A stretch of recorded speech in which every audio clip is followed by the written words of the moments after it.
चलें जी, अब जरा आगे बढ़ते हैं और सवाल सभी लोगों से जो इस वक्त हमें देख रहे हैं जी कि क्या आप जोड़ों के दर्द में मुब्तला हैं, और अगर हाँ आप मुब्तला हैं तो आप तन्हा नहीं हैं, क्योंकि जो बहुत सारे लोग एज फैक्टर के हवाले से उम्र की चौथी और पांचवीं दिहाई में अक्सर अफराद ऐसे होते हैं जो कि इस तकलीफ का शिकार हो जाते हैं। दर हकीकत उम्र बढ़ने के साथ साथ हड्डियां जो होती हैं ना आपकी, वो वीक होना शुरू हो जाती हैं। इसलिए डॉक्टर शुरू से कहते हैं जी आप कैल्शियम का इंटेक बड़ा ज़रूरी बनाएं। अच्छा जी, हड्डियां वीक होती हैं जिसके बायस जोड़ों का दर्द लोगों को अपना शिकार बना लेता है। अब ये जोड़ों का दर्द है स्पेशली विंटर्स में, ये बड़ा खुल के सामने आता है। इसका क्या ट्रीटमेंट है, क्या आपको एहतियात करनी चाहिए, क्या आपका इंटेक होना चाहिए, कि बड़ा ज़रूरी है ना। तो इसी पर बात करने के लिए हकीम शाह नज़ीर इस वक्त हमारे साथ मौजूद है, उन्हें शामिल गुफ्तगू करेंगे। हकीम साहब बेहद शुक्रिया वक्त देने के लिए। Good morning. कहिएगा, सर्दियों में तो वो कहते हैं जी जोड़ हमारा दुख रहा है, तो ये जो जोड़ दुखता है इसका क्या हल है, क्या होता है हमारे किचन में कि हम बड़ी आसानी से डॉक्टर के पास जाने के बजाय इसका कोई इलाज घर में निकाल लें? देखिए, जब जोड़ों का दर्द शुरू होता है तो याद रखिएगा पहले घुटने के पीछे के हिस्से से शुरू होता है और फिर उसके बाद आस्ते आस्ते ये फ्रंट पे आता है। इसमें टक टक की आवाज़ आती है और घुटना कभी सूज जाता है, कभी नॉर्मल हो जाता है। चलते हैं तो यूँ लगता है जैसे घुटना टूट रहा है। कहीं पे बैठ जाते हैं तो चीज़ें पकड़ के उठते हैं, जैसे हिम्मत ख़त्म हो रही है, ज़ोर लगा के उठते हैं। और दूसरा ये है कि कुर्सी पे बैठ के नमाज़ पढ़ने शुरू हो जाते हैं और चलते हुए सांस फूलने लग जाता है, अपने पाँव भारी महसूस होने लग जाते हैं। जब घुटनों में सूजन आ रही हो तो ये रोमेटाइज अर्थराइटिस होती है, और एक होता है कार्टिलेज का कम हो जाना, जो अर्थराइटिस होती है। तो इसमें यह है कि बाज़ औक़ात ऐसा होता है कि ये खोखलापन आ जाता है, इसमें ऑस्टोप्रोसिस की तरफ भी पेशेंट चला जाता है, जैसे हड्डियों का बुरबुरापन कहते हैं। तो आज इसको क्योर करने के लिए देखें, जिस तरह भी आपने स्टार्ट में ही कह दिया था कि कैल्शियम का इस्तेमाल करें, विटामिन डी का इस्तेमाल करें, लाजमी करें। और कोशिश कीजिए कि घर की चीज़ें बना के इस्तेमाल करें, जैसे सब्जियों का इस्तेमाल करें, जैसे टिंडा, तुरई, लौकी, शल, अरवी, भिंडी, ऐसी चीज़ों का इस्तेमाल करें जो लेसदार होती हैं। और दूसरा यह है कि इसको ठीक करने के लिए एक 4-5 चीज़ों का मैं नुस्खा बता रहा हूँ, आप इसे घर पे बनाइए, इस्तेमाल कीजिए, इंशाल्लाह आपकी बहुत सारी दुआएं हमारे साथ होंगी।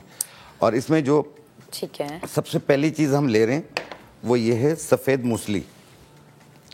ये साबुत है, इसमें विटामिन डी की मिकदार बहुत ज़्यादा पाई जाती है। इसका वज़न आप लेंगे 50 ग्राम। ये इसका पाउडर है, ये 50 ग्राम। और दूसरी चीज़ है ये सिंघाड़ा है, बहुत मशहूर है, रेडियो पे भी मिल जाता है, पथारों पे भी मिल जाता है, आजकल बहुत मौसम है इसका। ये भी हम लेंगे 50 ग्राम। इसका पाउडर लिया हमने। ये है अजगन नागोरी, इसमें विटामिन B12, B6 बहुत ज़्यादा पाया जाता है। और ये इसका पाउडर है, ये भी हम लेंगे 50 ग्राम। ठीक है। ये एक चीज़ है, सिंघाड़े की शक्ल की है, लेकिन ये दूसरी चीज़ होती है। ये सुरनजान शीरी है, इसकी शक्ल सिंघाड़े जैसी होती है, लेकिन इसका वज़न हम लेंगे 20 ग्राम, 20 ग्राम। सही है।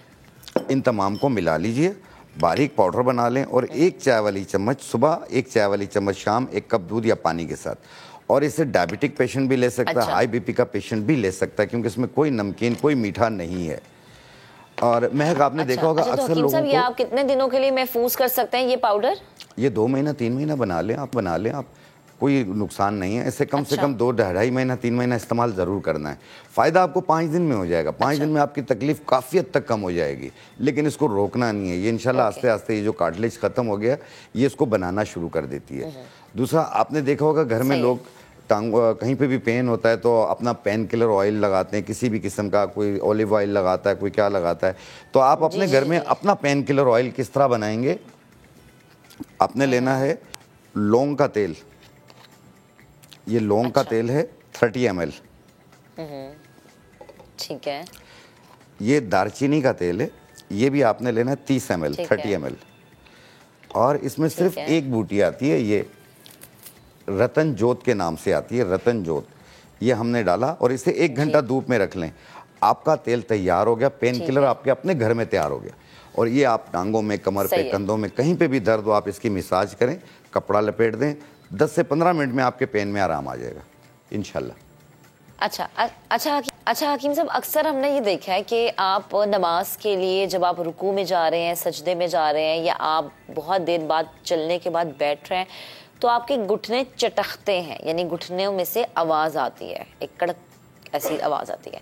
तो ये आवाज़ किस चीज़ की तरफ इशारा करती है कि आपके घुटने वीक हो चुके हैं, या मतलब क्या किसी आप बीमारी का शिकार है? क्योंकि हम अमूमन ख़वातीन जो है वो तवज्जो नहीं देती ना इस चीज़ को, कहती हैं अच्छा ठीक है खुद ही ठीक हो जाएगा। तो ये किस चीज़ की तरफ इशारा हो? लेकिन जब घुटनों में, जॉइंट्स में आपके विटामिन डी, कैल्शियम की कमी होगी तो इसमें टक टक की आवाज़ आती है। आवाज़ आना इतना मसला नहीं होता, लेकिन उसमें दर्द नहीं होना चाहिए। और मैंने ये स्टार्ट में एक बात कही कि जब घुटनों में गैप आता है तो इसमें टक टक की आवाज़ आती है, थोड़ा तेज़ चलते हैं यूँ लगता है घुटना टूट रहा होता है। ये एक जॉइंट्स की प्रॉब्लम है आपकी।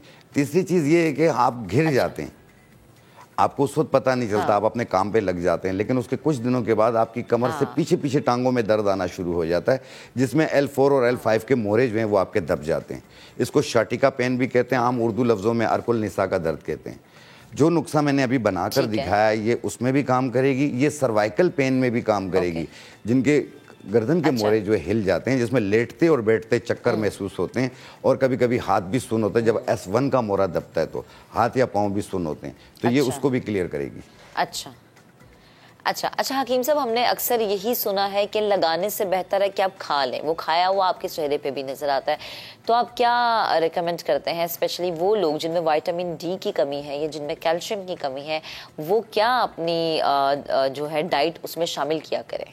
देखें महक, जो आपने भी एक बहुत अच्छी बात बताई, प्रॉब्लम आपके अंदर मौजूद है, तो वो खाने की चीज़ से दूर होगी। लगाने की चीज़ से बाहर का जो पेन है हल्का फुल्का, वो आपके लिए थोड़ी देर के लिए रिलीफ मिल जाता है, खत्म होगा। लेकिन आप अगर खाने की, जैसे मैंने अभी बताया, सफ़ेद मूसली में विटामिन डी की मिकदार पाई जाती है, और दूसरा ये है कि सिंघाड़ा में कैल्शियम है, अजगन नागौरी में विटामिन B12 B6 पाया जाता है। तो आप ये चीज़ें, आपकी मिनरल्स इससे पूरी होती जाती हैं।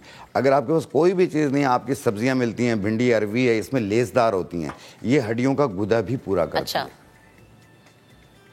अच्छा, यानी वो सब्जियां जो कि लेसदार है, आपको उनका इस्तेमाल ज्यादा रखना चाहिए। अच्छा हकीम साहब, अक्सर हमने देखा है कि आपकी जो उंगलियों के जोड़ हैं, अक्सर हमने देखा है ना कि लोग ऐसे उंगलियां जो है वो तोड़ते मरोड़ते अपनी, उसमें से पटाखों की आवाज़ें आना शुरू होती हैं, तो वो एक टाइम पे आपकी उंगलियों को टेढ़ा कर देती हैं, या आपकी उंगलियों के ये जो छोटे छोटे जोड़ हैं इसमें भी दर्द पैदा कर देती हैं।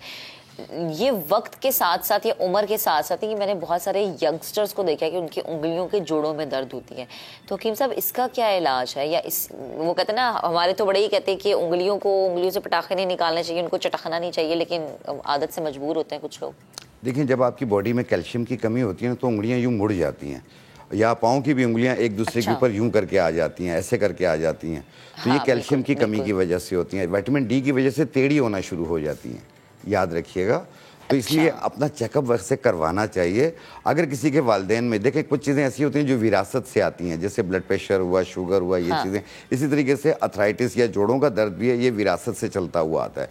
तो अगर किसी की विरासत में हो तो वो हर 6 महीने बाद अपना टेस्ट ज़रूर करवा लिया करें, अपना विटामिन डी और कैल्शियम।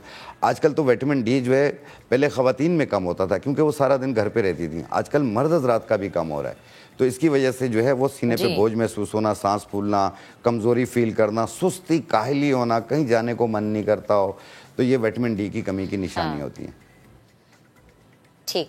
अच्छा हकीम साहब, लास्ट में मुझे ये बताएं कि एक टाइम था हम कहते थे जोड़ों का दर्द, अच्छा आप अगर 50+ 60+ है ना तो आपको जोड़ों का दर्द तब उठता है, लेकिन अभी ऐसा नहीं होता। अभी तो हम अपने टीनेजर्स को देख लें, 25 26 ईयर्स के वो हुए, या 30+ पे वो गए, या 40+ पे वो गए, वो बेचारी माएँ जो कि आफ्टर डिलीवरी वाले टाइम से गुजर रही होती हैं, इतनी यंग एज में जोड़ों का इतना खतरनाक दर्द उठना, आपको वजह क्या लगती है इसकी?